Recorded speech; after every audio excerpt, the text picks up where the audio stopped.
Good day and welcome to panel 4. The theme for this panel is Conventions and the Law, Protecting Our Children.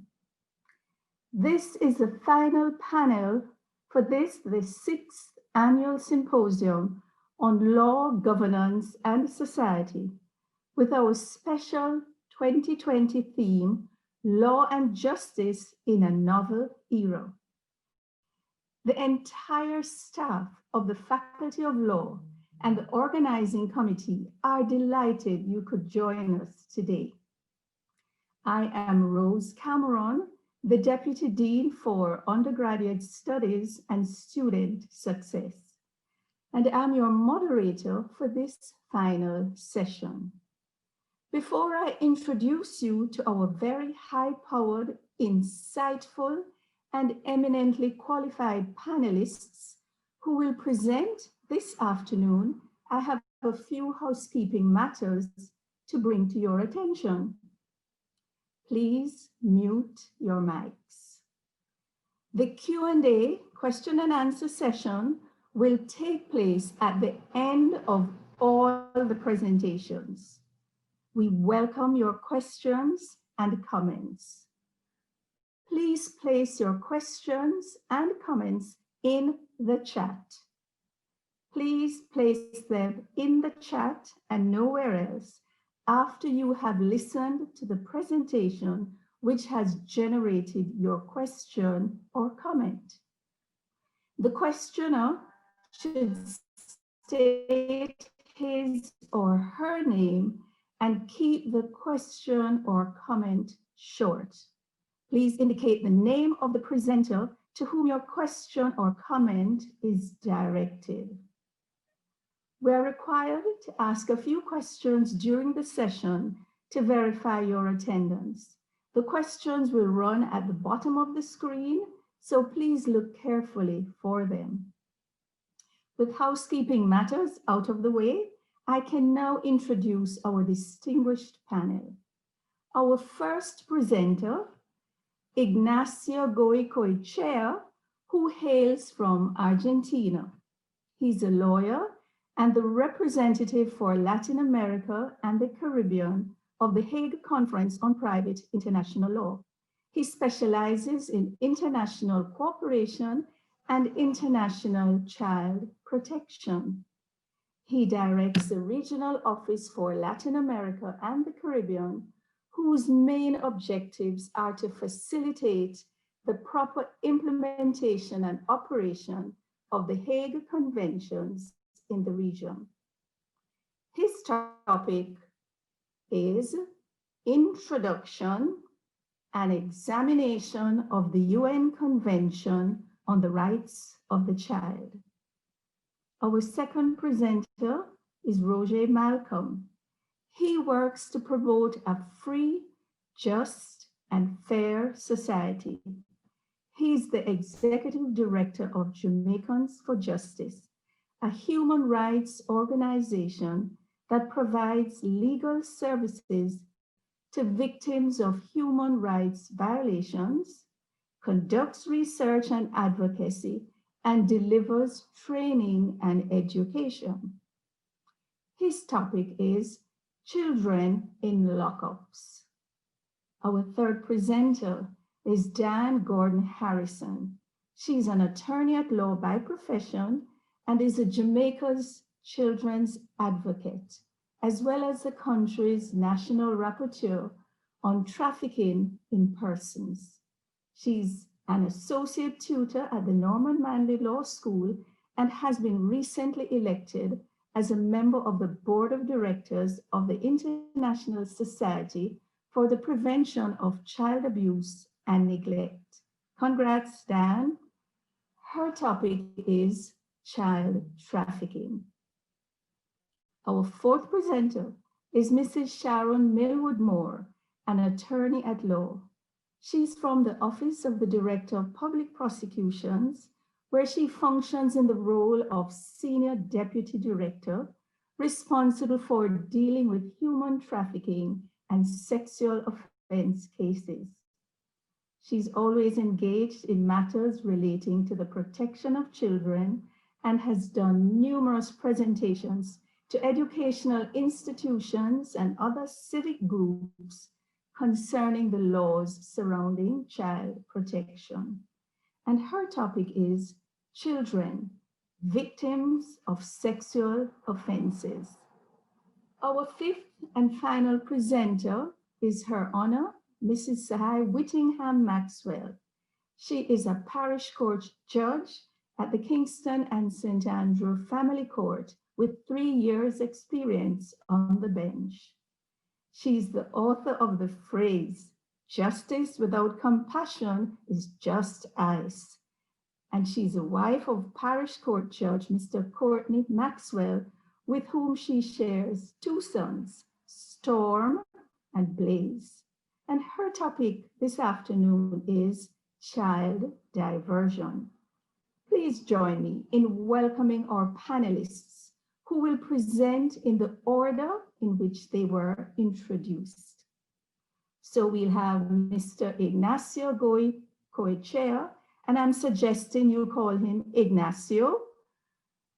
Then we will have Mr. Rodje Malcolm, then Mrs. Dan Gordon Harrison, Mrs. Sharon Milwood-Moore, and Justice Sahai Whittingham Maxwell. Each panelist has 15 minutes of presentation time. We will proceed without any break between presentations, except for my calling the name of the next presenter. So we begin with Ignacio. Ignacio, over to you. Thank you, good morning to everyone. It's a real honor for the Hague Conference on Private International Law, having the chance to join this symposium, somehow being in Jamaica for a couple of hours. And let me thank in particular Professor Rose Cameron for her kind invitation. Let me share my screen now. I will use a PowerPoint presentation, and you will notice in the title that it is a slight, maybe adjustment from what you've heard. It's implementing the CRC through the HCCH Children Conventions, meaning I will indeed refer to the CRC, but connected with these children conventions that have been developed by the organization I represent. And what is the HCCH, this organization that I represent? Well, it is an intergovernmental global organization founded in 1893. It has a legislative function, and it produces world laws or international instruments in the field of private international law, which means trying to improve the life of people and facilitate the development of business. There are 86 member states of this organization, and there are about 155 states that at least have one Hague Convention in force. In the case of Jamaica, Jamaica is not yet a member, hopefully will become a member soon, but it has already joined 2 conventions, the child abduction and the apostille conventions, and hopefully will join some others soon too. This organization I represent has its headquarters in The Hague, in the Netherlands, and it has a regional office for Latin America and the Caribbean in Argentina, and a regional office for Asia and the Pacific in Hong Kong. So what I would try to present this morning with you would be this plan. A few words on the international vulnerability of children and the CRC. Few reference to the Hague Children Conventions. Why? I will argue that in order to implement the CRC, I will call it, the UN Children's Rights Convention, you will need to, a state will need to join some of these children conventions. And finally, I would refer to a few challenges and opportunities that I see in incorporating children conventions into domestic legal orders. This presentation is a synthesis of an article I wrote early this year, has been published in June, and it is the full quotation. It's here in the PowerPoint presentation, so you can accede to it directly. So the international vulnerability of children and the CRC. I think we all know the context of globalization, and that we see every day families living in different countries, a father living in one country, a mother living in another country, a child that lives with mom or with dad visiting the other parent. We see many situations where children are found in vulnerable situations abroad from their place of habitual residence or the place of their nationality. Think about non-accompanied children, think about children that have been or are being sexually exploited outside their country of origin, children that have been abducted abroad, children that are adopted by families that live in another country. So we see an increase of these, what we would call international situations where children need protection. And these international situations of vulnerability generate challenges for those that need to intervene to protect these children. Because you will have more than one child protection system intervening, you will have more than one system of law, of justice, and you will have to determine if this system has the competence to intervene in the situation.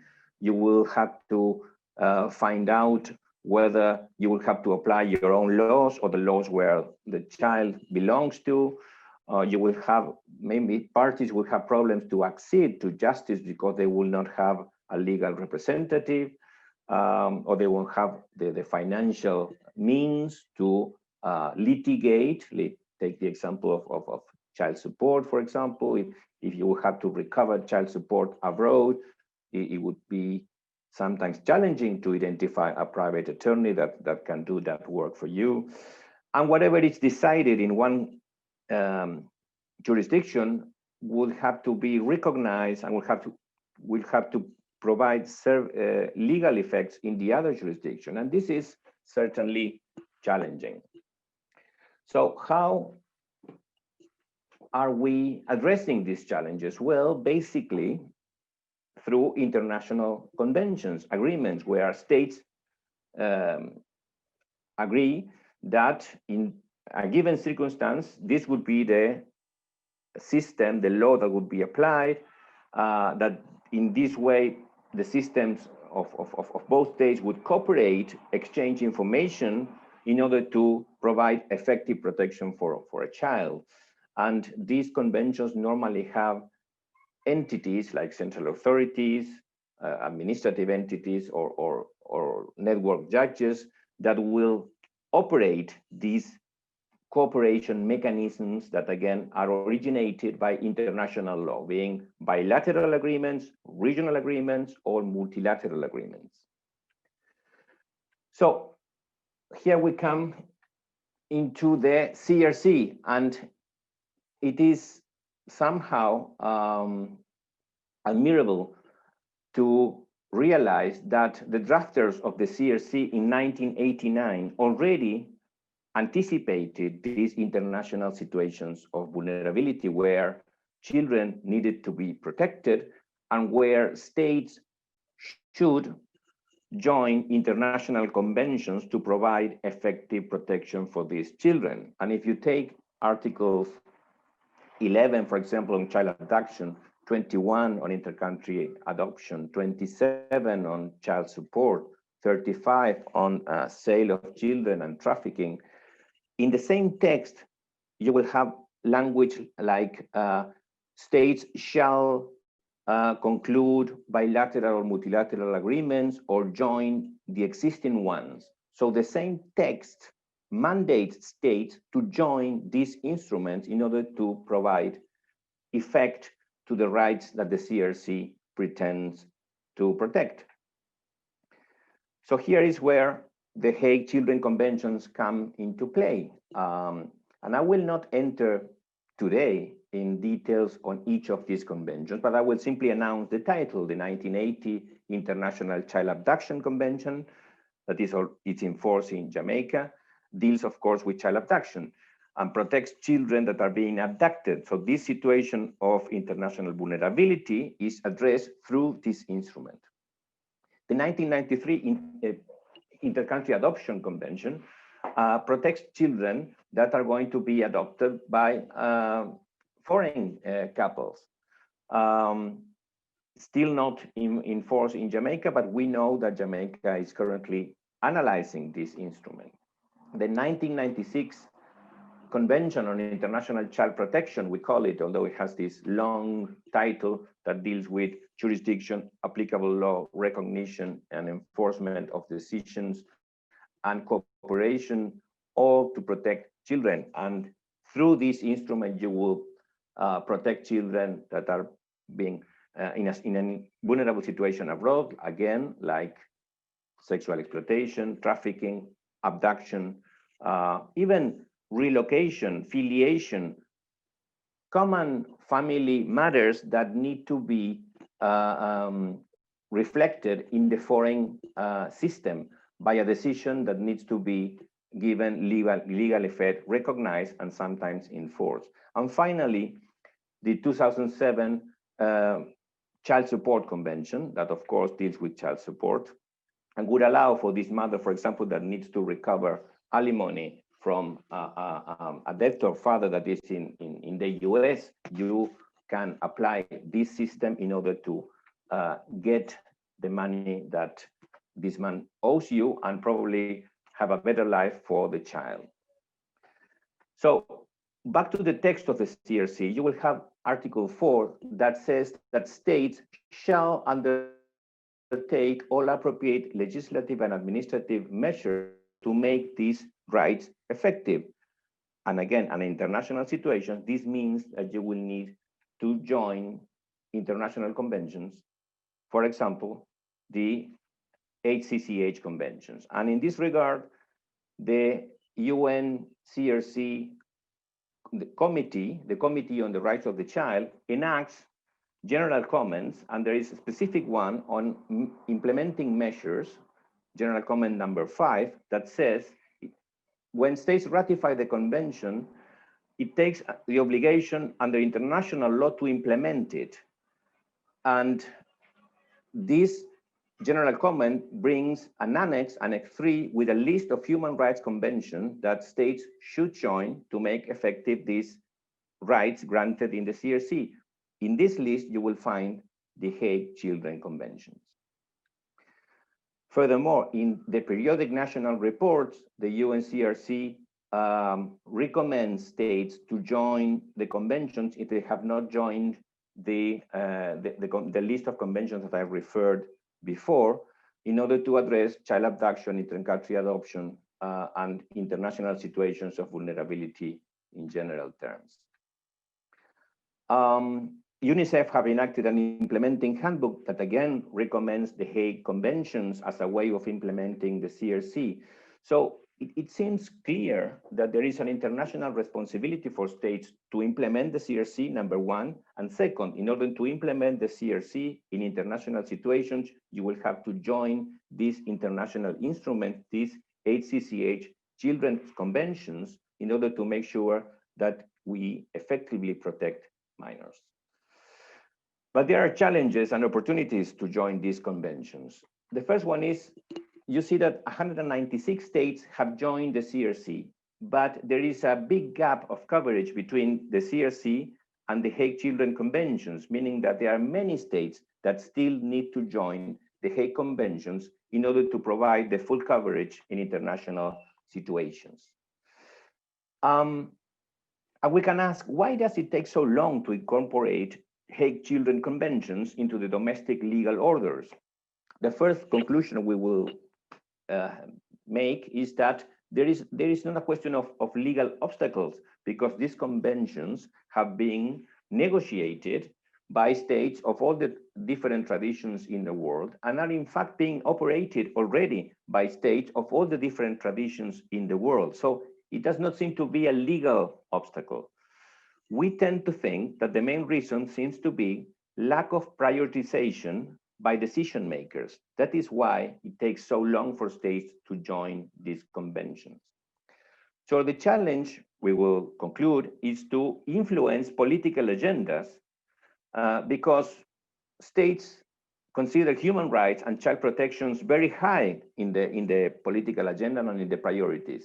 And there are thousands of stakeholders that advocate for human rights and child protection. But very few of these stakeholders will raise their voices to urge states to join Hague Children Conventions as a means to implement the CRC. So we think there is an opportunity to engage human rights and child protection stakeholders to raise awareness of relevant decision makers about the importance of the Hague Children Conventions. And there is, of course, a need to explain the link between the CRC and the necessary mechanisms that need to be implemented in order to provide effective protection for international situations of vulnerable children. So, to conclude, in the world we are living, children cannot wait to count with the adequate tools they need to secure the effective international protection of their rights. Delays only leave thousands of them unprotected against many different situations of international vulnerability. So I hope that with this presentation, some of you will join the HCCH advocating for more Hague Children Conventions entering into force in your respective jurisdictions. Thank you very much for your time. Thank you so much, Ignacio.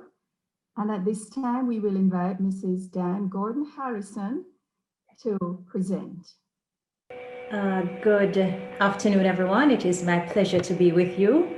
In the interest of time, let me quickly thank the Deputy Dean for the introduction and move straight into my presentation. All right, so I've been asked to speak on the issue of child trafficking, and I'll move straight into it. So first, just a brief outline as to how I'll approach the presentation. I look at what is child trafficking, what are some of the forms of child trafficking, a little bit about global perspectives just for the purpose of context, and of course, looking at the nature and scope of child trafficking in Jamaica. What is child trafficking? So essentially, child trafficking is a form of human trafficking which occurs when the victim is a child. By virtue of Jamaica's legislation, a child is defined as anyone under 18 years old. So that's our cohort. Child trafficking is recognized both internationally and locally as a criminal offense and as one of the worst forms of child maltreatment, as it violates children's rights and their best interests. In fact, this sounds almost like an understatement, because child trafficking, as with all forms of human trafficking, can be said to be one of the worst human rights violations of all time. What then is a technical definition of child trafficking? According to the Protocol to Prevent, Suppress and Punish Trafficking in Persons, known more popularly as the Palermo Protocol, child trafficking is defined as the recruitment, transportation, transfer, harboring, and/or receipt of a child for the purpose of exploitation. Now, what's very important in that definition is that we have omitted what is popularly known as the means, because for general forms of human trafficking, you need to have the act, which is, the actual movement of persons or harboring or receipt. You have to have the means through which they were so recruited or harbored, which is whether it was through fraud or some kind of other deception, and the purpose for exploitation. When we're talking about child trafficking, however, the omission of the means does not negate a successful prosecution. So unlike other forms of human trafficking where the victim is an adult, there is no need to establish or prove means when we're talking about child trafficking. All we need is the act and the purpose, which is for some sort of exploitation. So the means that we speak of, which really says that there's no bar to a successful prosecution, is that we don't have to establish the use of any threat or use of force. There doesn't need to be the establishment of or proof of any coercion, abduction, fraud, deception, abuse of power, or some other vulnerability, nor does there have to be the proof that there were any payments or benefits that were given to the victim. Section 4.3 of Jamaica's legislation, which is the Trafficking in Persons Prevention, Suppression and Punishment Act, also makes this absence of the means quite permissible within our local legislative framework, because this section establishes child trafficking as a criminal offense, and it treats the fact of a child victim as an aggravating circumstance as well, because typically when one is convicted in the circuit court for human trafficking, the base maximum, if you will, that the court is allowed to give in terms of a sentence, terms of imprisonment, is 20 years. But with the presence of certain aggravating factors, the court has the discretion to add an additional 10 years to that base 20. And if the victim is a child, that is cited as being an aggravating circumstance. Child trafficking, like all forms of human trafficking, is a human rights violation, and it's also referred to as modern-day slavery or trafficking in persons. As we all know, so child trafficking, like all forms, psychologically destabilizes the victim, physically violates them depending on the type of trafficking, it undermines their self-worth, and robs them of basic entitlements such as the right to privacy and dignity of the person. Children can be trafficked for criminal activities such as pickpocketing, and we see this a lot in Europe, for example, in those large cities, the transportation of drugs, and in fact, the transportation of arms in terms of illegal weapons sometimes, domestic servitude such as house cleaning, forced labor on agricultural farms or in factories, sexual exploitation, and all forms from prostitution to the creation of pornographic videos, which go for a very high price on the internet, and the provision of escort services. And of course, we see in some countries where children are trafficked for the purposes of forced marriage. Let's look quickly at some global perspectives on trafficking in persons. So TIP, which is trafficking in persons, is organized crime. In fact, very highly organized crime by persons who are hell-bent on gaining profit by virtue of exploiting other human beings. It's generally classified as a low-risk endeavor for criminals that yields extremely high profits for them. So it's very lucrative, and this is in fact the compulsion to keep on with their illegal activities in this regard. It's extremely profitable, and in fact, one estimate that we had in 2014 was that profits that criminals amass from human trafficking is in excess of US $150 billion globally. It therefore means that if we're to be successful in this fight, it has to be an integrated global response that we bring to the fore. What are some of the global efforts that we have seen manifested so far? So there's the United Nations Transnational Organized Crime Convention, which is ably supported by the Protocol to Prevent, Suppress, and Punish Trafficking in Persons. That's the Palermo Protocol, which came about in December of 2003. We also have the United Nations GIFT, which is the Global Initiative to Fight Human Trafficking, which came about in 2007. And this really sees a concerted effort to support countries all across the world in their strategies, their research agendas, and the kind of programs that they bring to the fore to really bring the fight to human trafficking. And then there's Alliance 8.7, which we can find on the United Nations 2030 Sustainable Development Goals. And of course, these came to pass in 2015. Now, I couldn't continue this presentation without mentioning the importance of what I call the P's. There are many of them. So the Palermo Protocol, for example, brought to the fore the first three, the P's of prevention, protection, and prosecution. And of course, prevention strategies are prioritized as being very critical if we're going to pursue strategies that deter the occurrence of trafficking in persons. So we're talking about public education initiatives to make persons aware of what some of the red flags are and some of the preventative steps that they can take. Then there's the issue of protection, which speaks about a victim-centered approach that addresses the actual needs of the individual victim that the systems, various governments, are forced to treat with. Then we have prosecution. Excuse me 1 minute. Then we have the issue of prosecution, which of course we know is crucial to hold perpetrators accountable. So this speaks about our investigative capacities as countries and the prosecutorial system with pursuing the matters before the courts. And the fourth P, which I think is very critical to the fight, is that of partnership.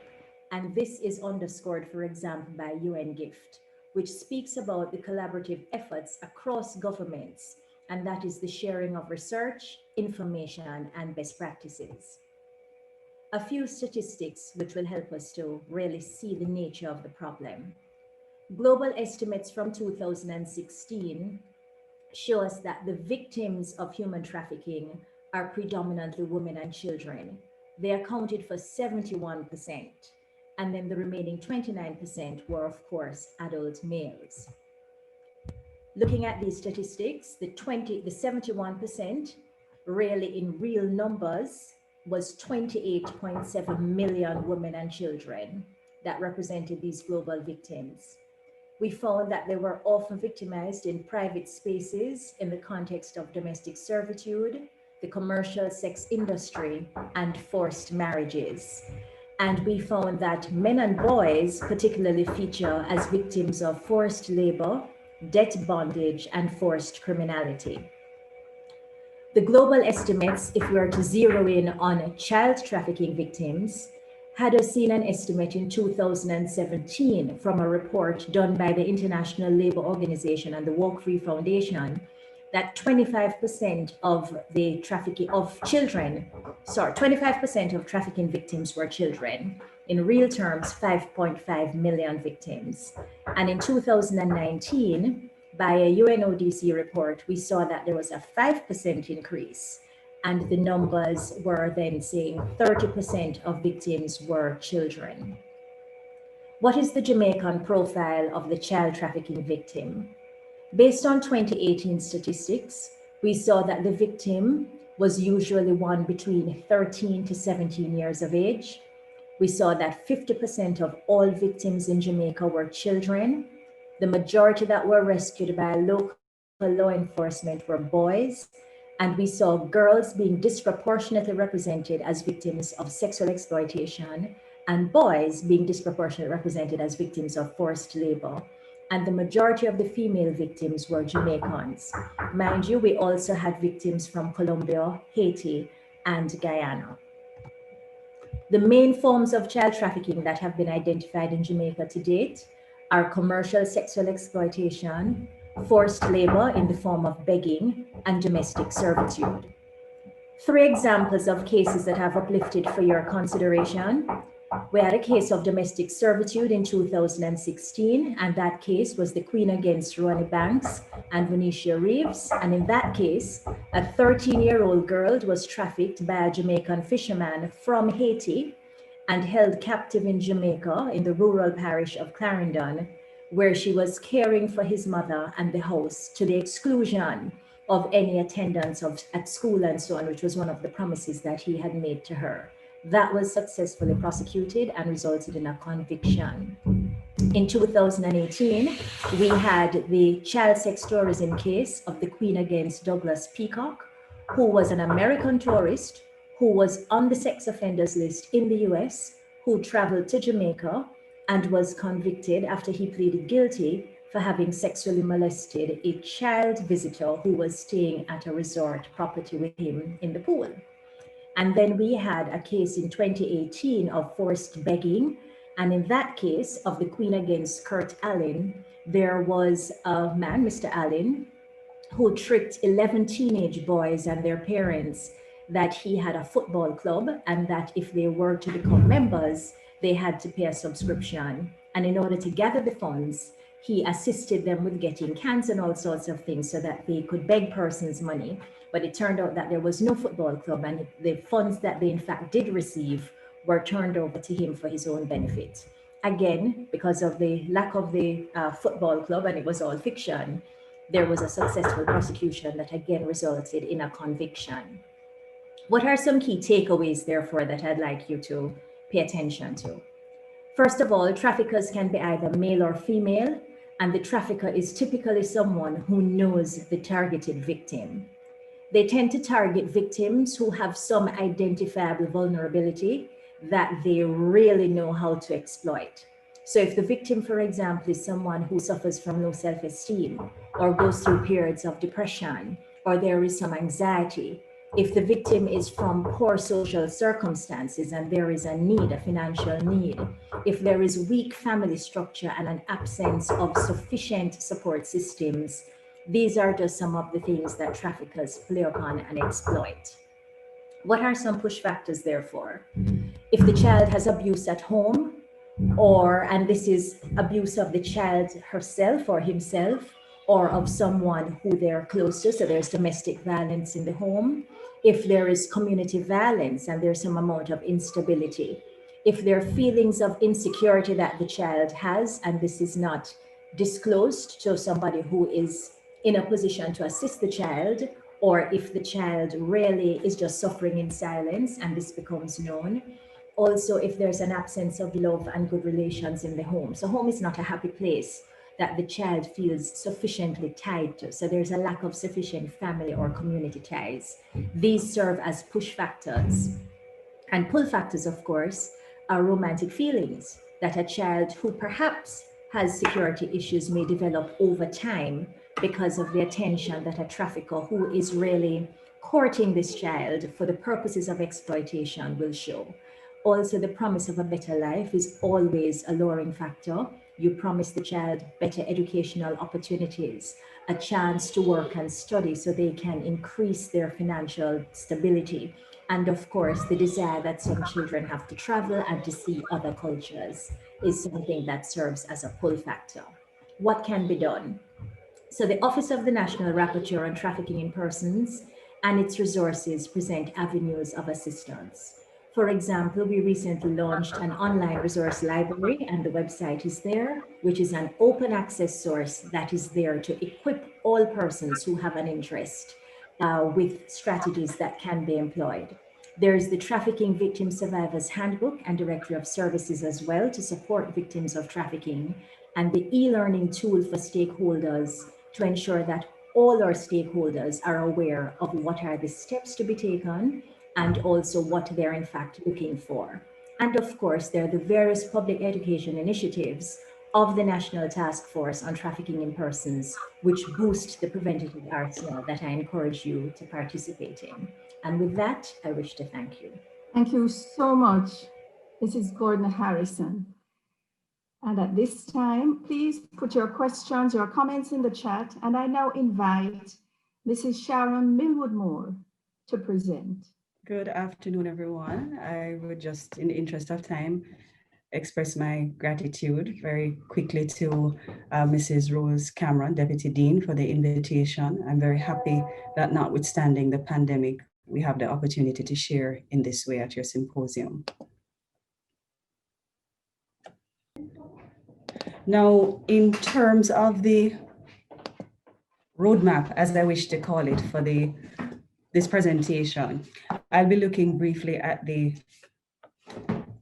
prevalence of sexual offenses against children in Jamaica and the world, the legal framework to criminalize such conduct in Jamaica, the evidentiary support provisions aimed at offering greater protection to child victims who interface with the justice system. I wish to refer to it as a mere snapshot of some of the very basic statistics for selected parishes. The approach taken by prosecutors, which I would wish to say is certainly victim-centered in dealing with cases involving child victims of sexual offenses, the importance of victim support and other interventions, noting, of course, that there's now a practice requiring a trial readiness certificate from the Victim Services Division before cases are committed for trial, the consequences of sexual offenses against children, the challenges to successful prosecution, and before departing, I would wish to make a few recommendations as to how we can assist in dealing with this area. Now, what has been seen locally since the COVID-19 pandemic here in Jamaica? In May of this year, it was reported that a 70% increase in child sexual abuse cases was seen. The Child Protective and Family Services Agency, however, indicated that this information was not in keeping with the reports officially received by the Office of the Children's Registry.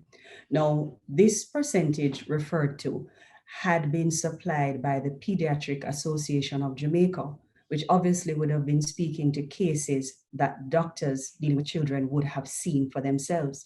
It is well known that sexual offenses, particularly those relating to children, is customarily underreported as a result of what we refer to in Jamaica as an unfortunate culture of silence. The closure of schools during this period has not only meant the halt of formal learning for many students, but unfortunately the unintended consequence of the removal of a safe and controlled space for children throughout the course of the school day. Many would not have fathomed that some persons would have given way to predatory instincts rather than to protect vulnerable children in the circumstances in which our country today finds itself.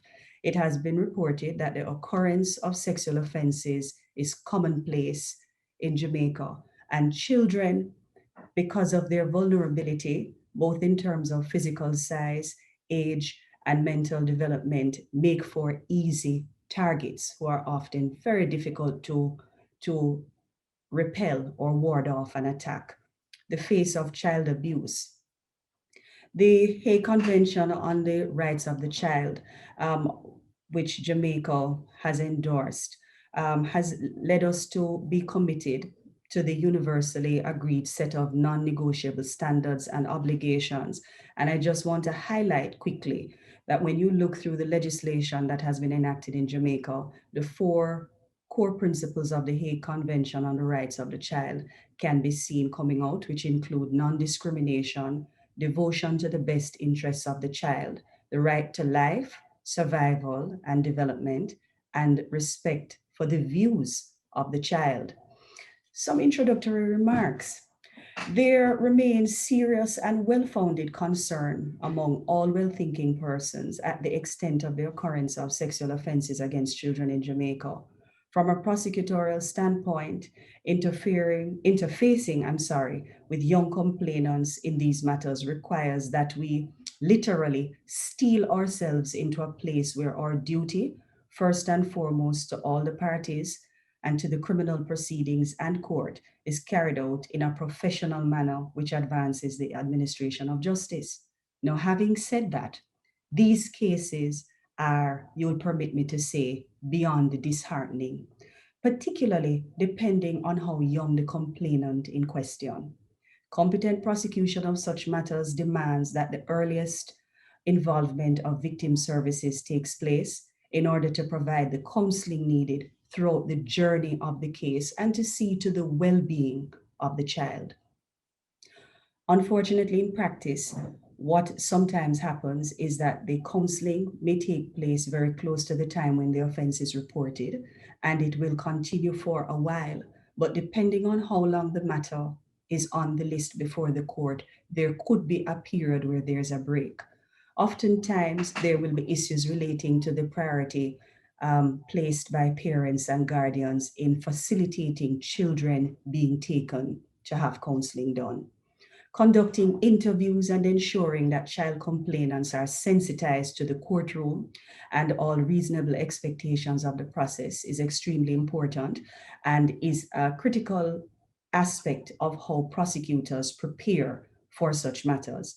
It is always recommended, as with all witnesses, that in order not to betray trust, promises or guarantees not be given, especially on matters which may not be within the control of counsel. So to this end, we never seek to make any promises or give assurances as to outcomes, but certainly what we are in a position to do is invoke the support from persons, stakeholders, and those mechanisms that we know are there to stand with the child complainant and help make the process as bearable as possible. Irrespective of the outcome of the case, we do everything to see to it that we ensure the child complainant is treated with dignity, with fairness, and with sensitivity. Further observations. Cases are not generally disaggregated in terms of the matters prosecuted by the Office of the Director of Public Prosecutions in terms of whether the complainants are adults or children. Nonetheless, I consider it useful for our purposes to observe some of the movements in the numbers of select offenses which apply to children. Generally, there tends to be an increase in the number of sexual offenses seen during each of the 3 court terms, which really just refers to the approximately 3 to 4 month period that is that the court calendar is organized within. There are instances where we may see a slight decline, but overall, the trend tends to be an increase. Sexual intercourse with a person under the age of 16 is by far the largest, in terms of numbers, the largest component of total sexual offense cases prosecuted in general. So while we will have rape, incest, grievous sexual assault, and several other offenses, sexual intercourse with a person under age 16, as indicated, is by far the largest. I wish to point out that even where a person under age 16 is a victim of an offense in terms of someone having sexual intercourse with them, the practice of the Office of the DPP tends to be that where we see use of force, which would justify the charge, we will determine whether to prosecute the case as being one of rape and not sexual intercourse with a person under 16. Now, I look at the selected cases, some selected cases that have been disposed of. And in particular, while I have sought to identify a few of the parishes, I've looked at 3 time periods, 2017 to 2018, 2018 to 2019, and 2019 to the present. I have selected the offenses of sexual intercourse with a person under age 16, as well as incest.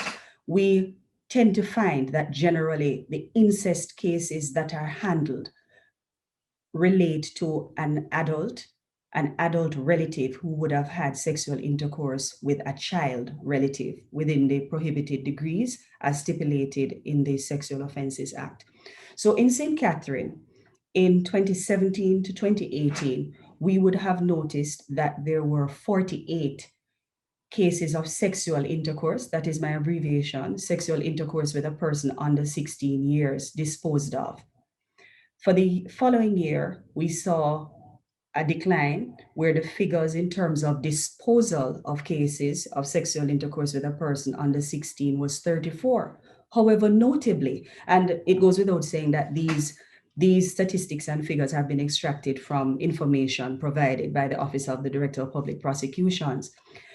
In 2019 to present, the number of sexual intercourse with a person under 16 cases disposed of has risen to 91.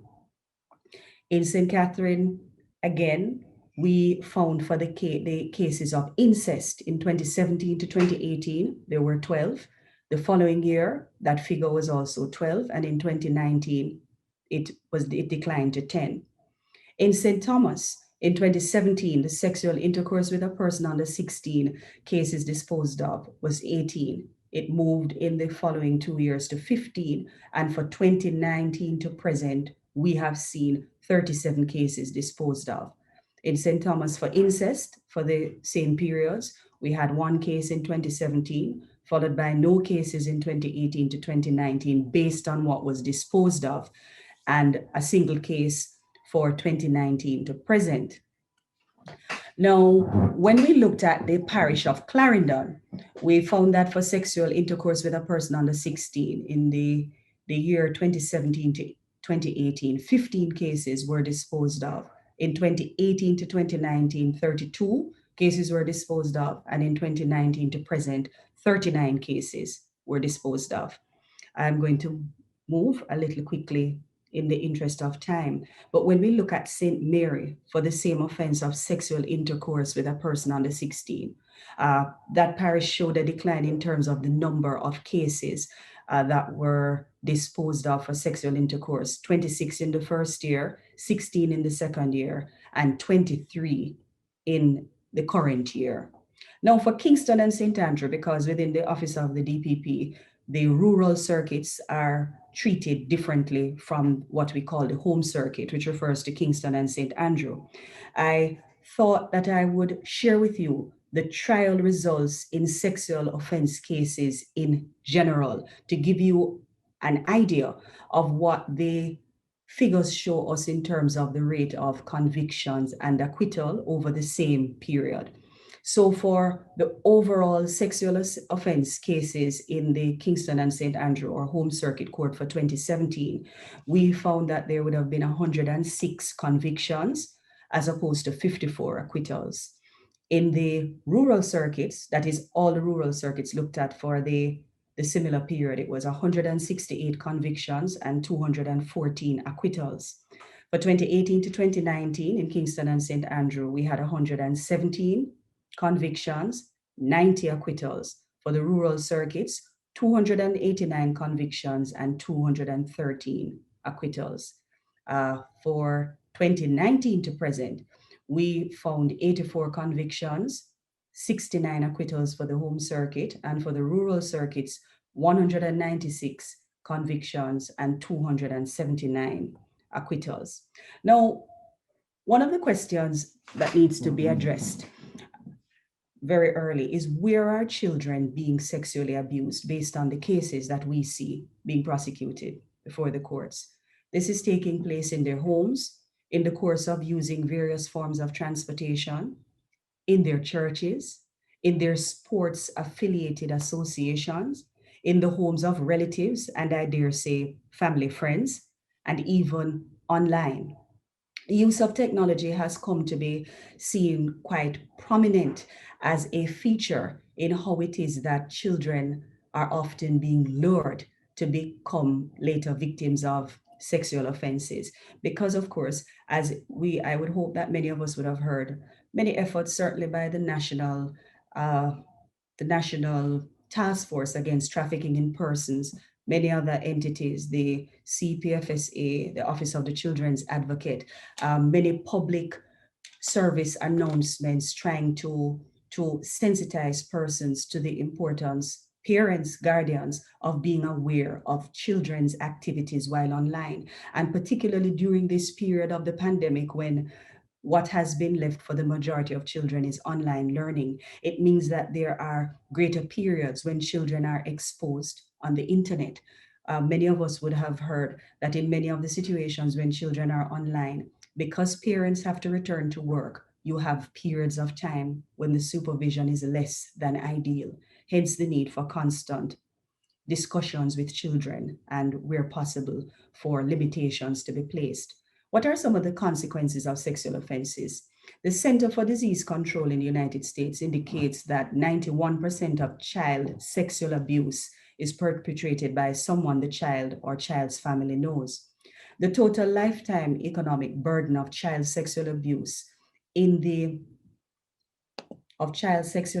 United States in 2015 was said to be underestimated at US $9.3 billion, given that the child sexual abuse is underreported. So they said that this figure was was likely to be an underestimation because it is assumed that a number of sexual abuse cases against children would not have been reported. The Center for Disease Control in the United States, what are some of the consequences that have been seen in terms of sexual offenses against children, in addition to those mentioned already? Child sexual abuse has been regarded as an adverse childhood experience that can affect how a person thinks, acts, and feels over a lifetime, resulting in short and long-term physical and mental health implications. Physical injuries from incidents, chronic conditions later in life, depression, post-traumatic stress disorder, substance abuse, increased risk of suicide, suicidal ideation. According to Prevent Child Abuse America, sexual abuse exploits and degrades children and can cause serious damage to cognitive, social, and emotional development of a child. As described by Understand the Issue, child sex abuse is one of the most prevalent public health issues facing society today. Now, in terms of Jamaica's legal framework, I would suggest that we have a fairly comprehensive legal framework for the protection of children, and which is equipped with the means to bring to justice perpetrators of sexual offenses against children. The Child Care and Protection Act, the Sexual Offenses Act, Child Pornography Act, and other legislation such as the Trafficking in Persons Suppression, Punishment, and Prevention Act together create some of the primary or most common sex offenses for which persons can be prosecuted in terms of the offenses found in each of these pieces of legislation.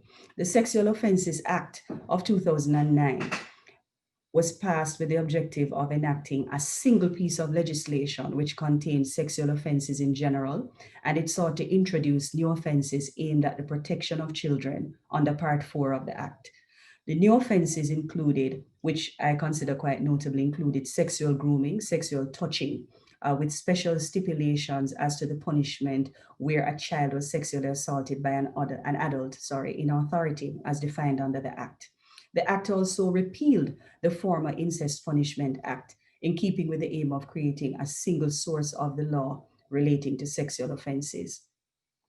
Another critical objective of the Sexual Offences Act of 2009 was to increase the penalties for sexual offenses, which also took place. Individuals who stood in loco parentis to children, be they adoptive or otherwise, were also made accountable where they committed sexual offenses against children. The same was also true, as indicated, of adults in authority.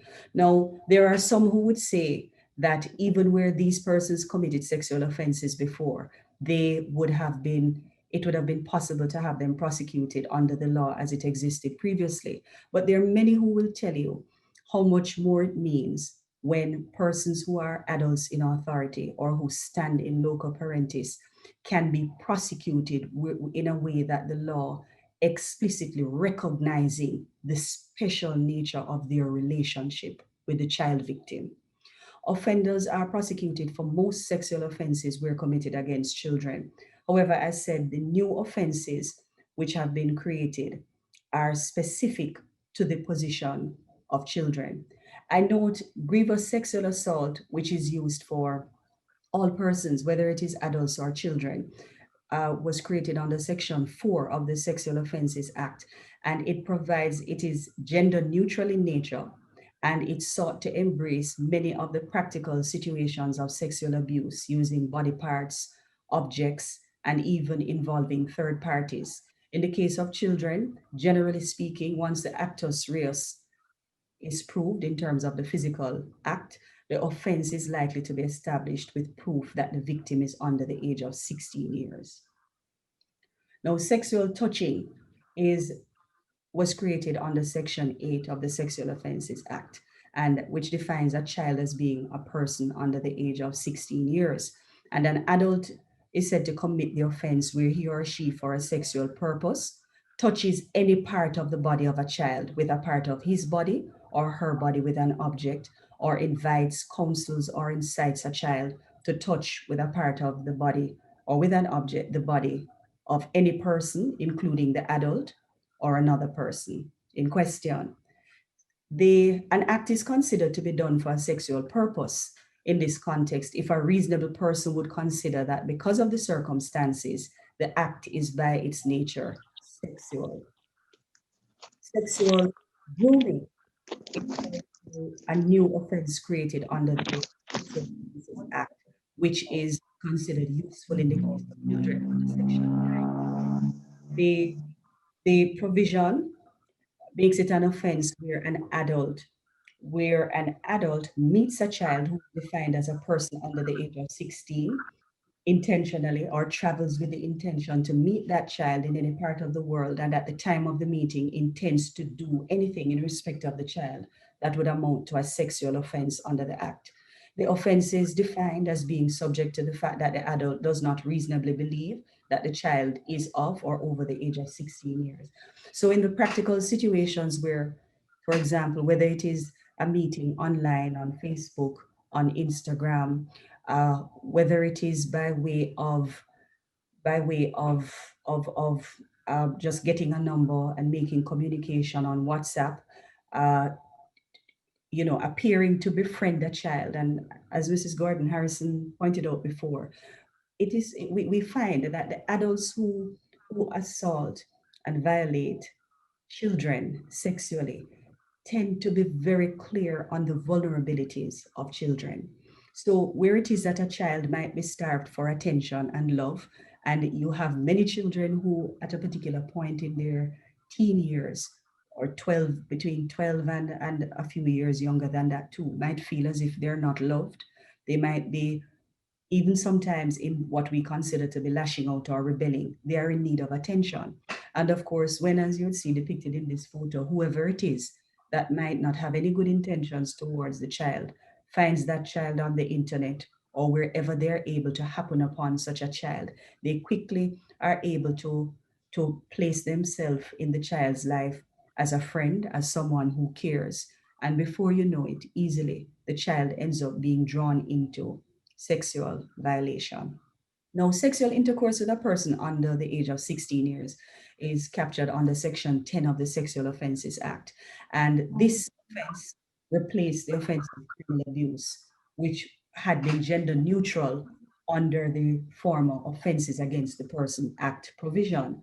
Now, this was considered important because it means that females as well as males can be perpetrators of the offense where sexual intercourse is had with a person under the age of 16. The Act retains the previously termed, I'm using it loosely, young man's defense, but in this case, it is open to any person, be the person male or female, who is of age 23 years and is charged with the offense for the first time, where he can show or she can show that they had a reasonable cause to believe that the complainant was of or over the age of 16 years. For those who may wonder what could possibly provide reasonable cause for such a belief, unfortunately, there are some instances in which the complainants have actually been reported to have indicated or misrepresented their age as being 16 or above. The case of the adult in authority. Milwood, I'm so sorry. It's wrap-up time, so we're enjoying, but please wrap up. Thank you. Now, adults in authority are defined under the legislation as being persons who occupy a position of trust and authority in relation to the child, a person with whom the child is in a relationship of dependency, or a person who stands in loco parentis to the child. Now, the corroboration warning is one of the points which I wanted to raise under Section 26 of the Sexual Offences Act. Reform the law so that it is no longer necessary to have a corroboration warning in order to obtain a conviction. And this is seen in some of the cases that have been cited and is well recognized in the courts today and serves as an aid to assisting in the prosecution of sexual offenses involving children. With permission, I would just mention very quickly that the Evidence Special Measures Act also aids in the position of child victims of sexual offenses to the extent that there are additional directions that can be given to help the child in dealing with the trial. So too the DNA Evidence Act, as it relates to the powers now that exist to get DNA samples from persons who would have been previously unwilling. I will just end with my a few recommendations, if permitted. Continued intensive public education to sensitize children as to the vulnerabilities is important. And I have continued an intensive public education at a number of these points because of its importance, to allow adults to appreciate and accept that the protection of the nation's children from sexual abuse is a collective responsibility of all. Also, intensive public education on the extended and deeply entrenched consequences of child sexual abuse over the lifetime of an individual. The same also to encourage victims to come forward and report cases. Thank you very much for listening. Thank you so much for presenting. Excellent. And we're going to ask Justice Sahai Maxwell Whittingham. I have it all wrong. Justice Sahai Whittingham Maxwell. Over to you. Thank you. Thank you very much. Good afternoon, and thank you all. Thank you, Rose, and your team for inviting me to share in this space. Now, the topic I am to do is child diversion.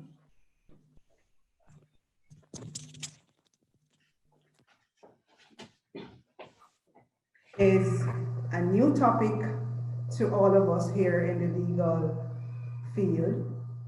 And so I will start by looking at the background to child diversion, and then I will develop from there. Now, when I was tasked with this presentation, I first called Miss Ruth Carey because she is the consultant. And with no knowledge on this area, I said, let me start with the consultant. And so I spoke with Ms. Carey briefly. And thanks to her, she pointed me to some areas that I could zoom in on.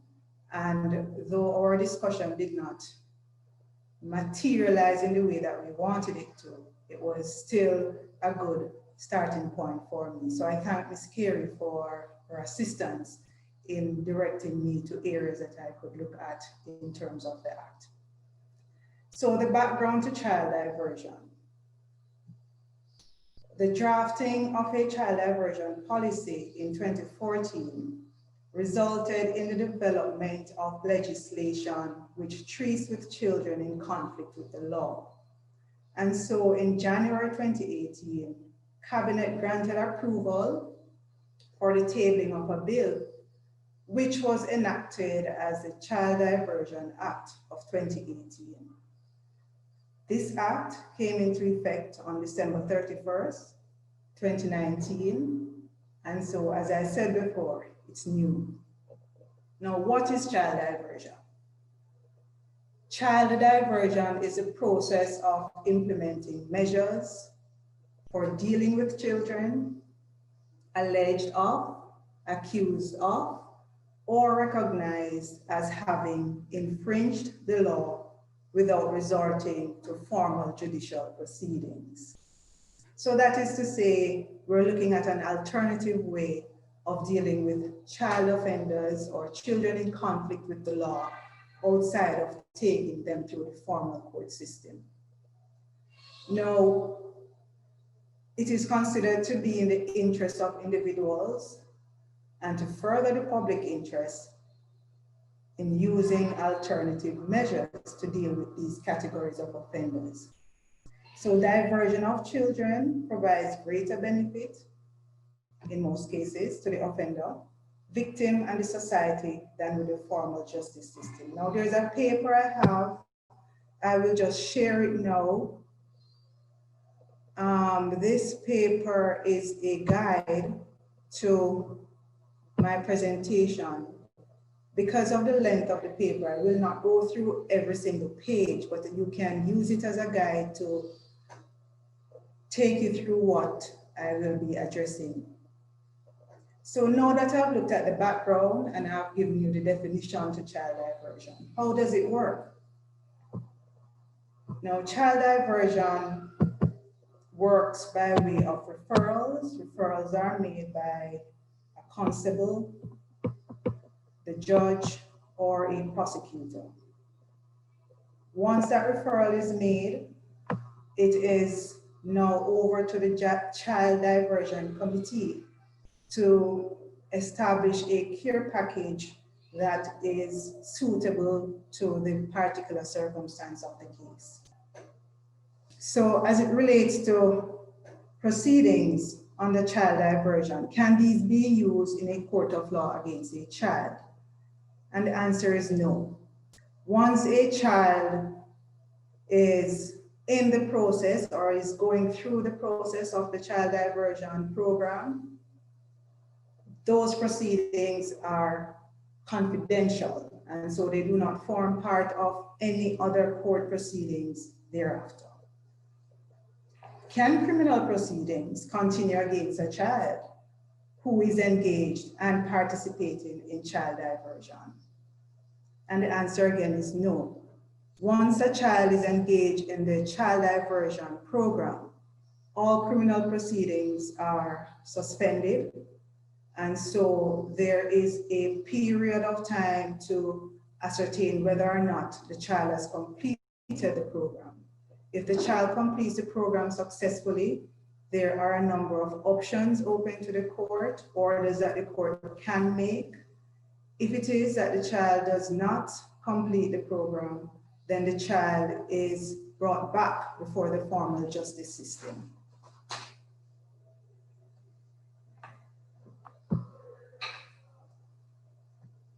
Now, Section 11.2 looks at how the court deals with matters in which a child completes a diversion program. So where the child completes the program, then the offense for which the child was referred to the program, the child should no longer be charged for that offense because the child would have completed this alternative route successfully. If the child is already charged, then the court should dismiss those charges. If the child is charged and there has been a trial and the trial has ended in a conviction but not sentence, the child can be sent to child diversion. And thereafter, the court can suspend whatever sentence or at that stage give an order that is appropriate to the circumstances of the case for the child.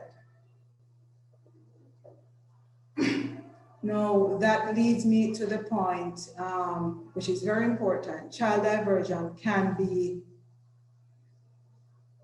adopted or explored any time of the proceedings. Now, there are specific offenses, or offenses for which a child can be referred to child diversion. They are listed in the first schedule, and that first schedule you should be able to find in the footnotes on the presentation. But when you're going through the act on your own, you will come to that first schedule, and that is your guide to the offenses that can be used for child diversion. So for child diversion, you have the child offender, and in most cases, you have a victim. Where the victim can be identified and is known, the consent of that victim is required. If it is that the victim is not known, then the child can still participate. If the victim is known and the victim does not consent to the matter going to child diversion, the court can override that consent where the court think it is being held or withheld unreasonably. So it is not automatic that the diversion must take place once it is referred. The victim must consent, And in circumstances where the victim is not consenting and this is not considered reasonable, then the court can go ahead and still make the order or referral for child diversion. So sections 32 and to backtrack, sections 20 28 provides the guide as to how to obtain the consent of the victim. Now, the court can make a number of orders in dealing with the children who come under child diversion who have explored that option. Sections 33 to 38 of the Act deals with the court's warnings. So the court can, based on the circumstances of the case, still choose to hear the case. The court, having heard the circumstances of the case, can also issue a warning for child diversion referral, or the court can suspend the matter before it and send the matter, as said earlier, over to child diversion. Now, once it is referred to child diversion and there's a successful exploration of the care package that has been designed for that particular case, the court can make, pursuant to section 34, a reparation order or an order to make amends, a restitution order, and a suspended sentence order. Now, child diversion, I really like it. I like it because as a family court judge, you engage a number of children on a daily basis. And these are not just children who are charged with offenses, but you have children who are brought there under section 34 of the Child Care and Protection Act, children who are in conflict with the law, children who are uncontrollable, not conflict with the law, children who are uncontrollable, and children whose parents will come and say, Judge, I cannot deal with this child in my house anymore. Please take him, please put him somewhere, do whatever you want to do with him. Those options are now better able to manage for a judge because we can say, okay, let's see what are the needs of this child, and we can make a referral to child diversion. So the diversion committee is made up of a justice of the peace, a probation and aftercare officer, a minister of religion, a person qualified as a child guidance counselor, a member of the Jamaica Constabulary Force, an education officer, an officer of the government agency with responsibility for children. And to my mind, these agencies would be our former child care CDA, but it is now CPFSA, and Mrs. Gordon Harris's own entity, the Office of the Children's Advocate. Additionally, a child psychologist and or child psychiatrist is also a member of the committee.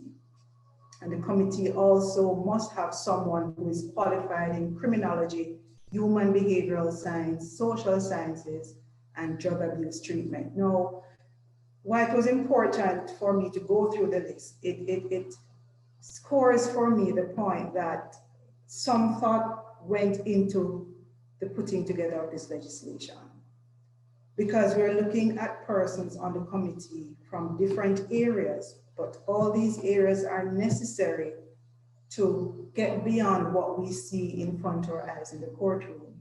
Because a lot of these children, they are dealing with psychological issues, emotional issues that leads to them getting physical and now being charged criminally in cases where they're being charged criminally.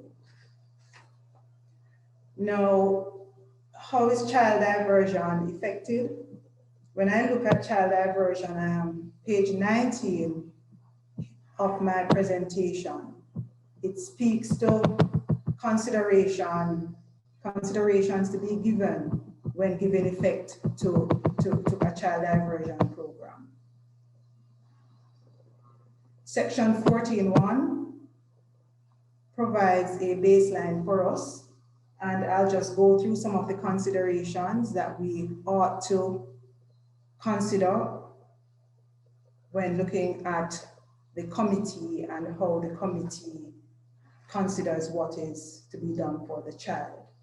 The committee, in preparing a care package under the child diversion program for any child, must first of all have regard to the best interest of that child, the nature and the circumstances of the offense or alleged offense, the recommendations, if any, of the referring court or constable, the parent or guardian of the child, the socio-economic conditions of the child, and the victim or other persons or the community affected by the child's behavior. So these are some of the things that the committee must consider when preparing a program to take a child through the process. Now, in conclusion, I didn't have much further to go, but I have a paper there, and I think all that you need to know in a nutshell is there. So I will just jump to conclusion. Now, child diversion for me is an excellent response to Jamaica's wider obligation to international standards. Child diversion, by its very nature, will reduce the number of children who are charged with offenses and exposed to the formal criminal justice system. By increasing the use of diversionary programs that rehabilitate children as a response to crime and wrongdoing, more children will benefit positively so as not to reoffend. More state agencies will be mandated, and non-governmental and community-based organizations will be encouraged to become active participants in providing services and programs to children, and to protect the rights of the child in keeping with international instruments and protocols. Thanks to child diversion, we now have a more inclusive approach to our psychosocial service response in empowering communities to take a more active role in dealing with child offenders with antisocial behaviors. Thank you very much, and sorry for going over time. Thank you. Thank you so much, Justice Sahai and Maxwell. Look in the chat, there are some very encouraging comments about all the panelists so far. You're doing a great job. And our final presenter for today is Mr. Rodje Malcolm, and he will be speaking, he will be presenting on the topic, children in lockups. Mr. Malcolm, over to you. Greetings, thank you for having me on this Sunday. Just going to share my screen and get going. As was mentioned, my name is Rodje Malcolm. I work at Jamaican to Justice, and I'm the non-lawyer on this esteemed panel. And I've learned so much just from listening to the previous speakers.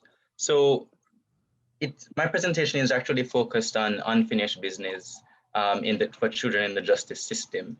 I was thinking about how to deal with just lockups, but it's very difficult to deal with just lockups. And so I'm going to speak about the justice system and what, in the context of what you've heard of progress and existing laws that are on the books, what is unfinished and taking us outside of just the legal, the parsing through of legal provisions. Where are we, in terms of the business of protecting children in the justice system?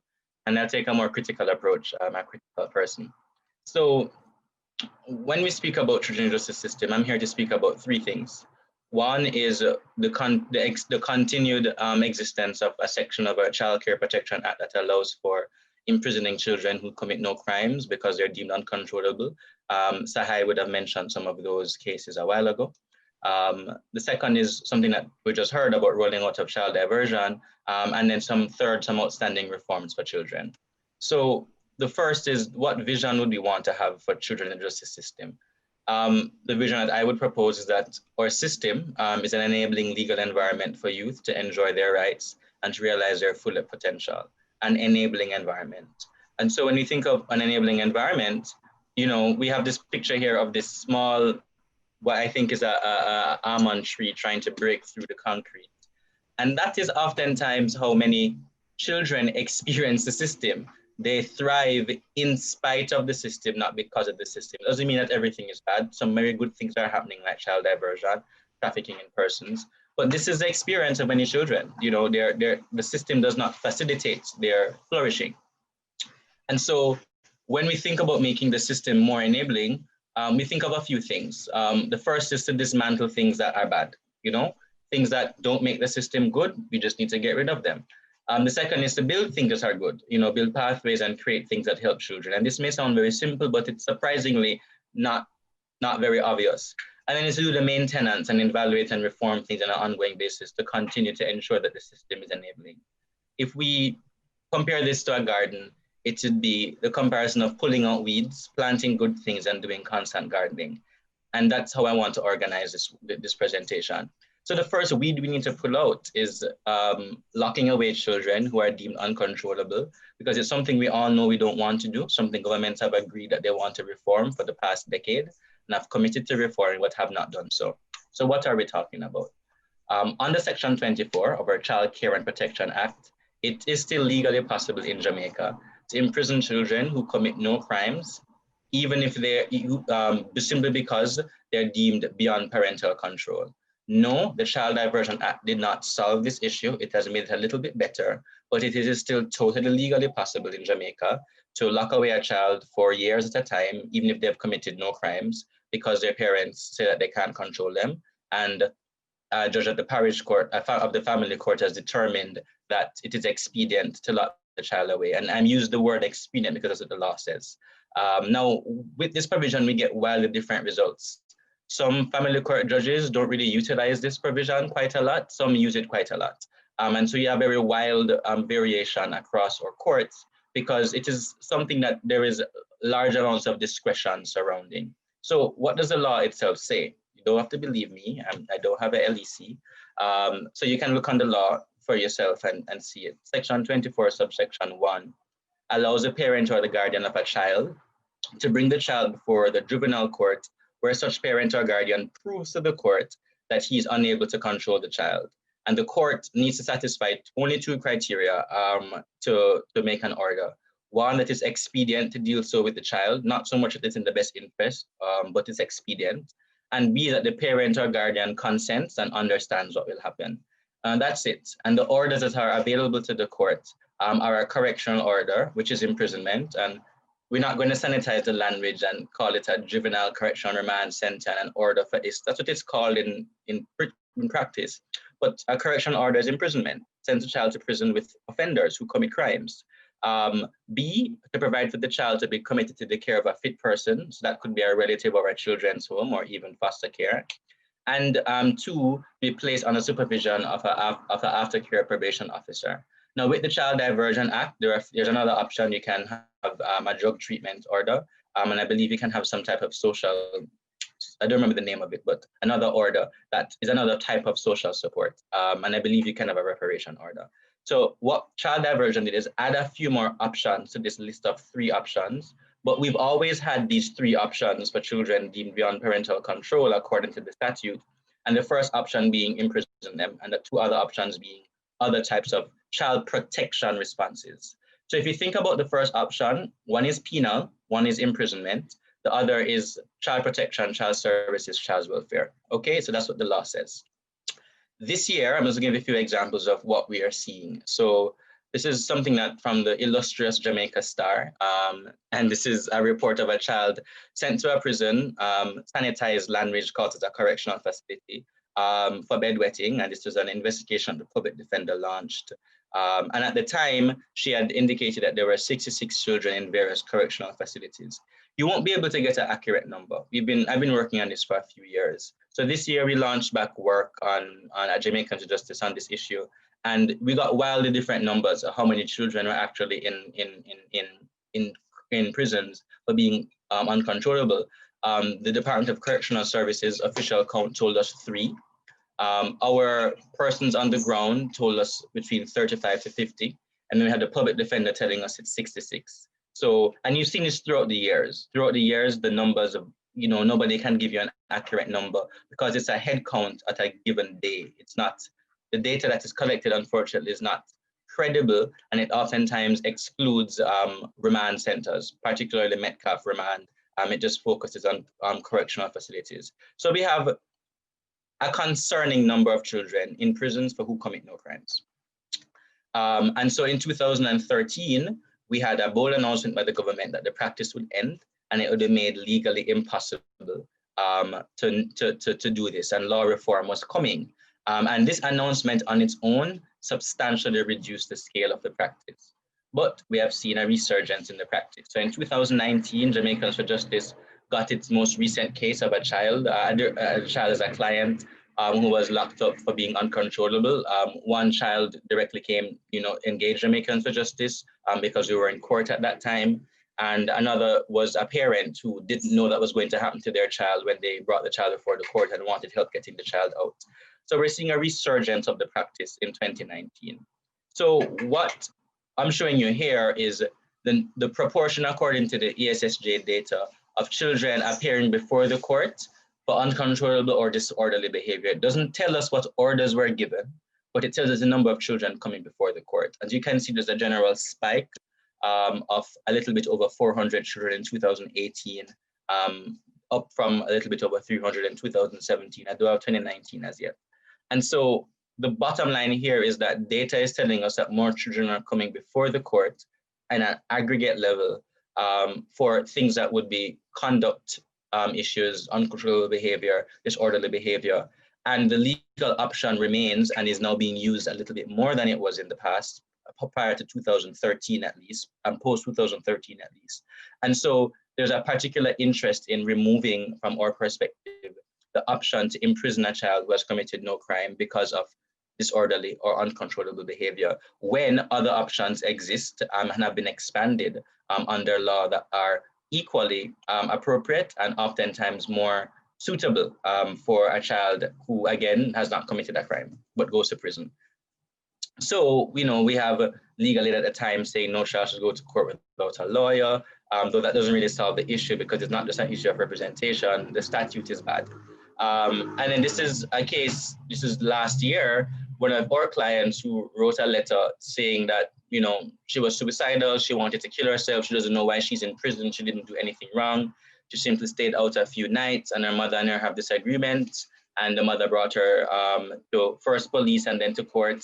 And the court sent her to South Camp prison.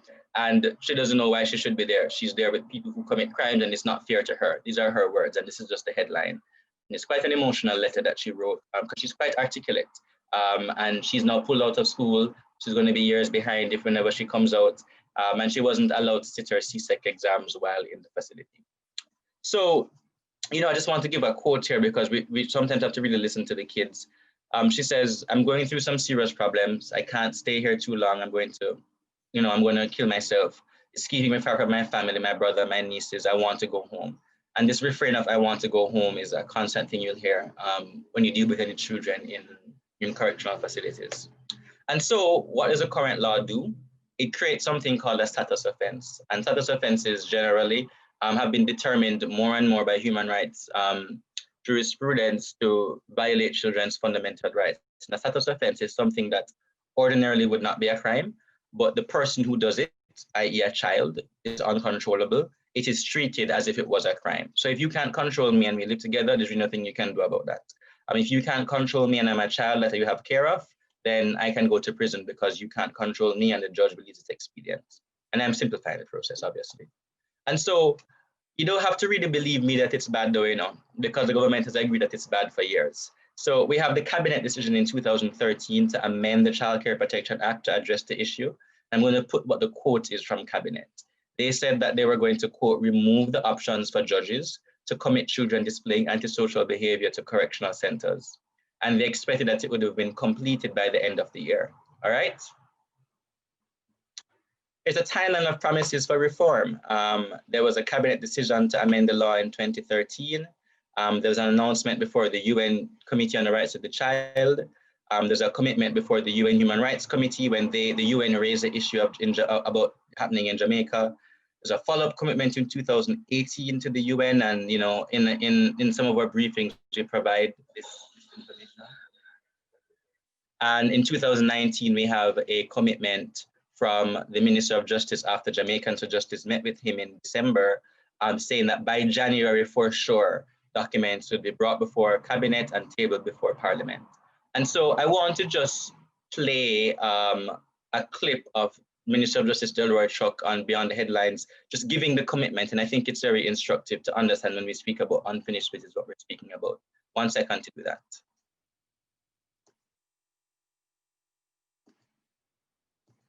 Okay, great. So hopefully you're hearing it.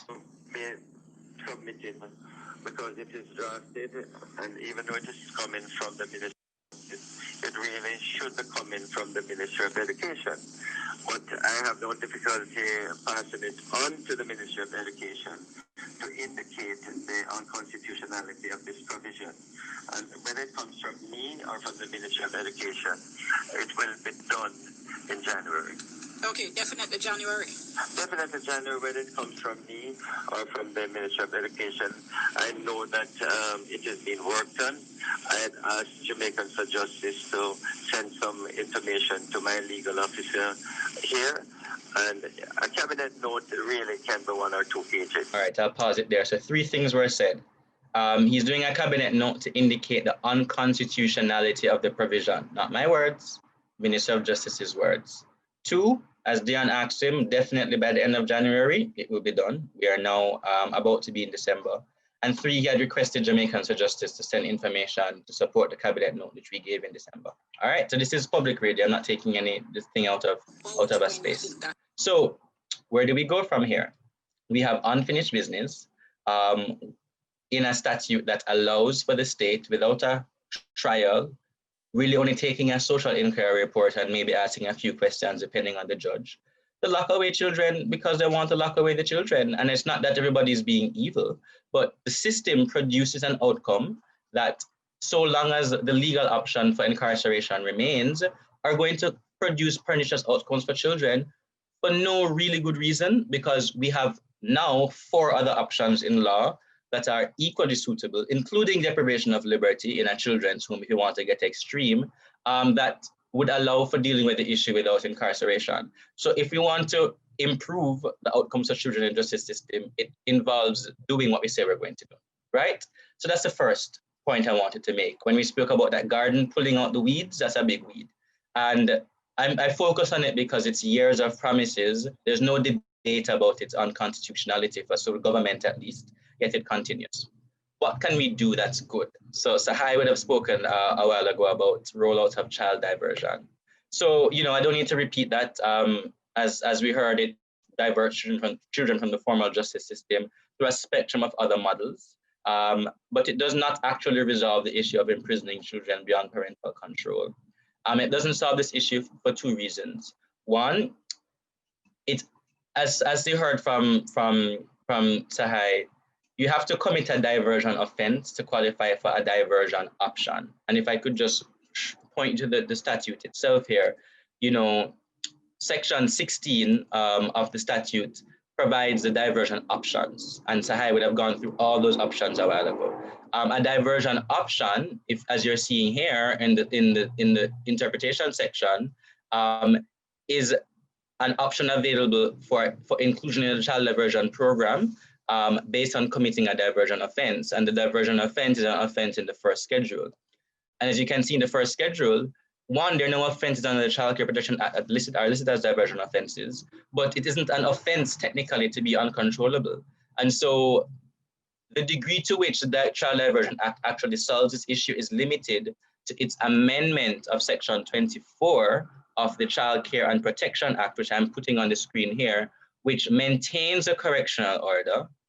But in addition to what was there before, it adds a few other options to the Child Care and Protection Act that what we can do in relation to children who are deemed beyond parental control, but it doesn't actually remove the option for imprisonment. And so long as the option exists, it will be used.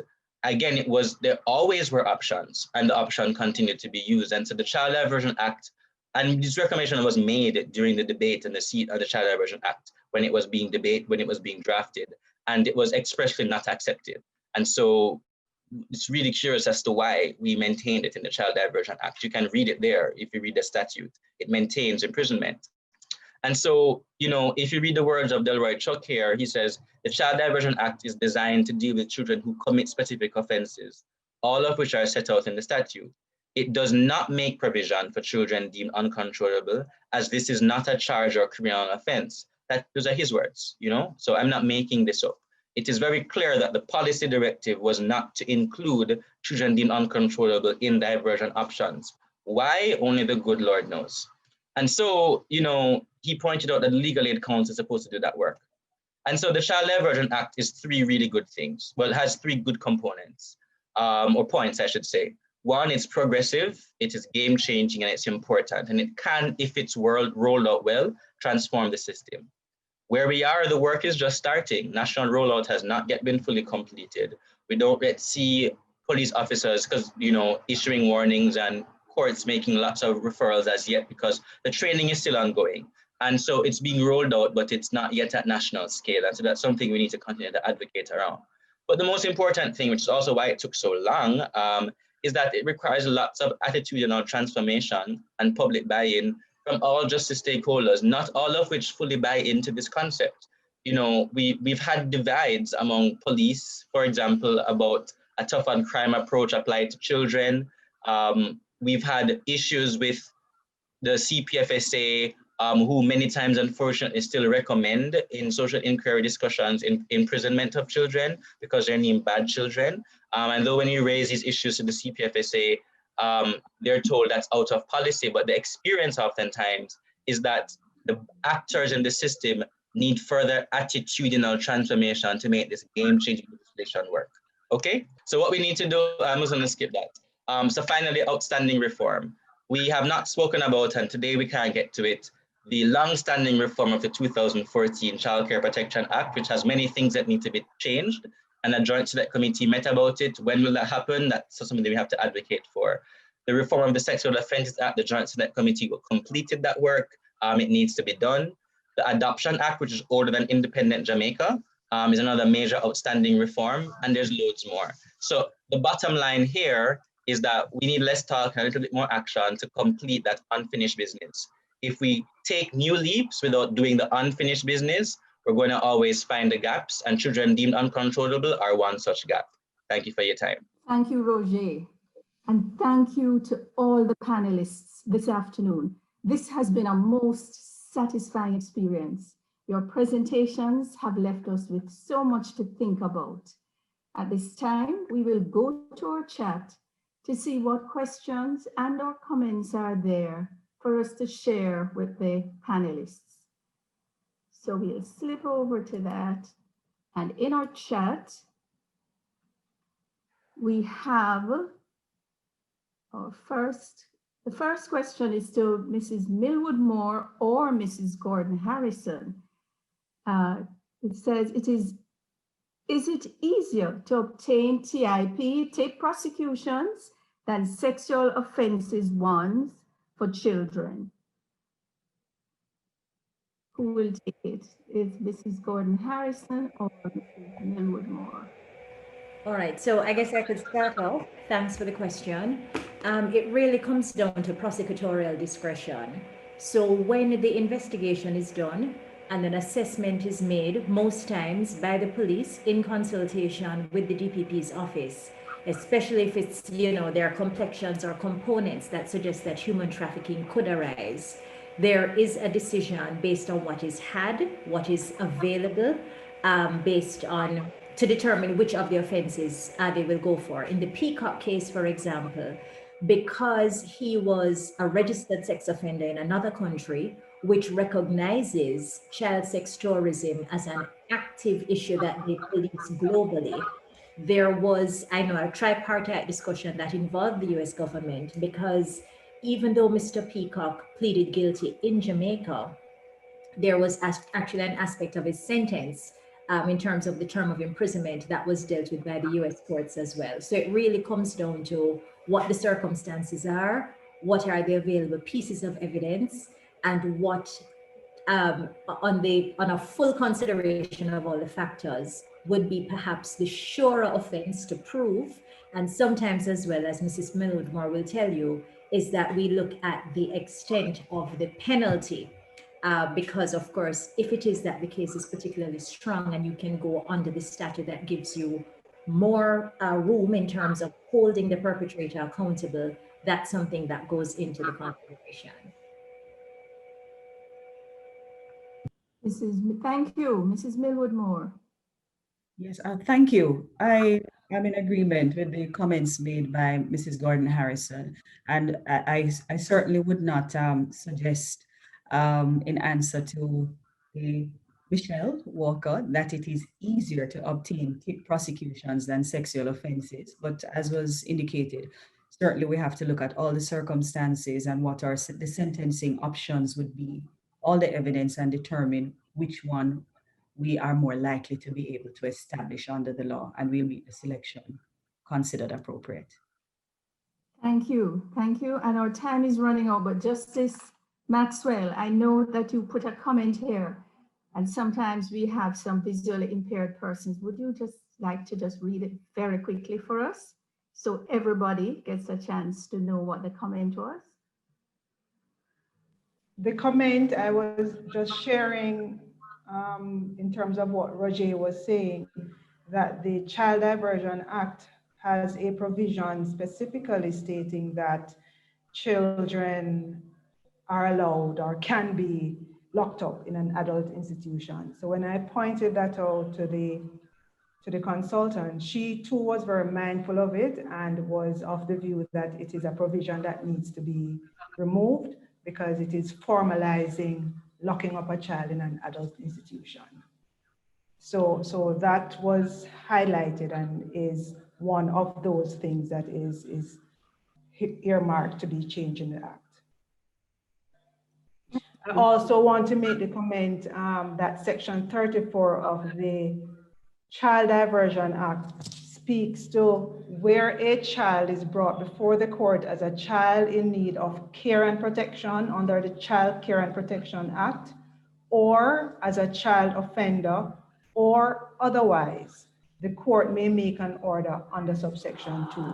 So my understanding, Rodje, is that I can make an order for a child who comes before me who has not committed an offense to do child diversion, because it does say an offender or otherwise. That or otherwise for me is what I would use to stand on to refer a child to child diversion. A child who has not committed an offense. Yeah, okay. I would agree with that, that you have some power. It's just that the diversion options available under Section 16 as true diversion options are just so much more expansive than those available under Section 34. But I do take that point and I agree with it.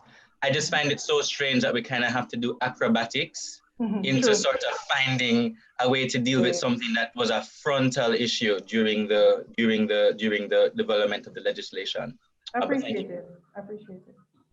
Wow, we end on a good note, a note of agreement between Jamaicans for Justice and the family court. That's wonderful. But alas, all good things must come to an end. We say thanks and well done to our presenters, and a hearty thanks to several persons. We have our moderators, in addition to our panelists.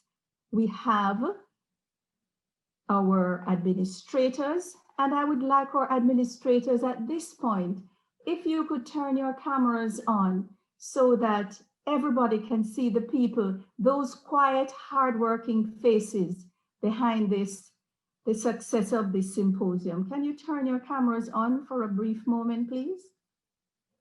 We acknowledge you. We have our IT crew. That's another behind the scenes group that has to work so hard. The attendees and the participants. It was just so wonderful having all of you.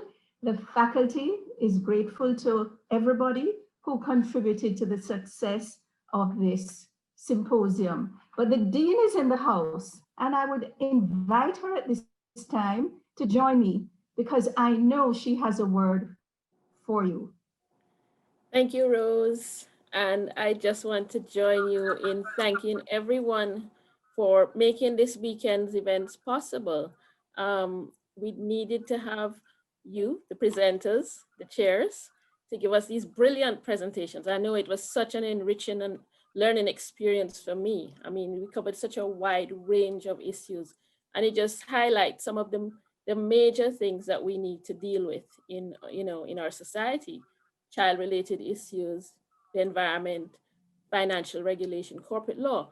And, in this 2 day or 2 half days, we only get to touch on some of the surface. So we need to expand on these discussions as we go along, and hopefully, this can initiate some change as we move forward. So I'm really, happy that you all took the time to come and share with us and help us to learn. So I'm thankful to the presenters, you the chairs, for skillfully guiding us through the process. And I am, of course, extremely grateful to the hardworking behind the scenes people at Mona Law, our admin team, some of whom have their cameras on, others are shy and don't want to turn it on, but they say they're waving in spirit. So we have Georgia, Odisha, Peter Gay on screen. We have Marjorie, Andrew, Nadell off screen. If I'm missing anybody, it's just because I'm not seeing your names there, but thank you all so much. That's without our behind the scenes people, the technical side of things, putting everything together this weekend would not have been possible. I also want to thank my co-chair for the symposium, Dr. Natalie Cortese, who is the Associate Dean, for helping to plan this event. I should mention this year we collaborated with Gustazos for helping us to promote and sell our registration online. And, thank you all the persons who are joining us from all around the globe as delegates, because we have reached such a wide range of persons by, being able to deliver in this format. And I know there's been a lot of questions about how you can access the papers and so on. So we will be inviting all our presenters to develop their papers into articles, which we will publish in the Symposium's official journal, which is called the Journal of Law, Governance and Society. So for those of you who are anxious to read more, these papers, will be expanded on. I'm putting my presenters all on notice. Look out for that invitation. And then you can develop them into these articles for everyone. So, at this point in time, I just want to say once again to everyone, wherever in the world you are, thank you. So from Jamaica to the world, right? That's right. And thank you. Sorry? May I be so bold? Yeah. I suggest that we'll be back next year? Yes, so that's what I was going to say. I was going to say, from Jamaica to the world, thank you, thank you, thank you. Stay safe, stay healthy, and see you next year, and hopefully in person. So those of you who are watching from wherever you are, come to Jamaica, and we can maybe do a hybrid. So for those of you who can't come, we can still reach you. So we'll be able to connect in every way. So once again, thank you, bye-bye, and see you next year. Thank you too, and good afternoon. Yes. So from all of us at Mona Law, bye for now.